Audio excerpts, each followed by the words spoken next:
जालना जिल्ह्यातील आष्टी कृषी उत्पन्न बाजार समितीचे लेखपाल केशव बनसोडे यांचं 22 तारखेला दुःखद निधन झालं।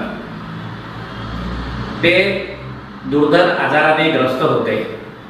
ते कृषी उत्पन्न बाजार समितीमध्ये काम करत होते, परंतु त्यांना गेल्या 5 वर्षापासून वेतन मिळालं नाही अशी त्यांच्या कुटुंबियाची तक्रार आहे।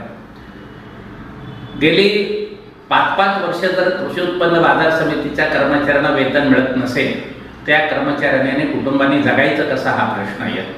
अशीच परिस्थिती अनेक कृषी उत्पन्न बाजार समितीमध्ये आहे। 6-6 महिन्यापासून वेतन नाही आहे, कर्मचारी काम करतायत।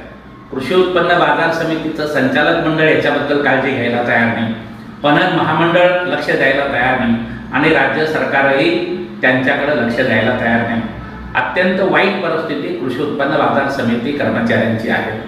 संघटनेची मागणी आहे की कृषी उत्पन्न बाजार समितीच्या आर्थिक परिस्थिती वेगळ्या ठिकाणी वेगळी आहे, काही ठिकाणी उत्पन्न कमी आहे। अशा वेळेला कर्मचाऱ्यांचं वेतन किमान वेळेवर झालं पाहिजे याची काळजी सरकारने घेण्याची आवश्यकता आहे। आणि म्हणून आमची मागणी आहे की कृषी उत्पन्न बाजार समितीचे सर्व कर्मचारी पणन महामंडळाकडे वर्ग केले पाहिजेत।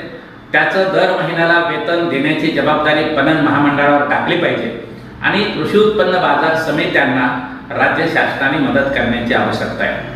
मी या खात्याचे पणन महामंडळाचे पणन खात्याचे मंत्री महोदय माननीय जयकुमार रावळ साहेब यांना विनंती करेन की या कर्मचाऱ्यांच्या प्रश्नाकडे लक्ष द्या, त्यांना न्याय द्या आणि वेतन न मिळाल्यामुळे कोणाचाही मृत्यू होणार नाही याची काळजी घ्या।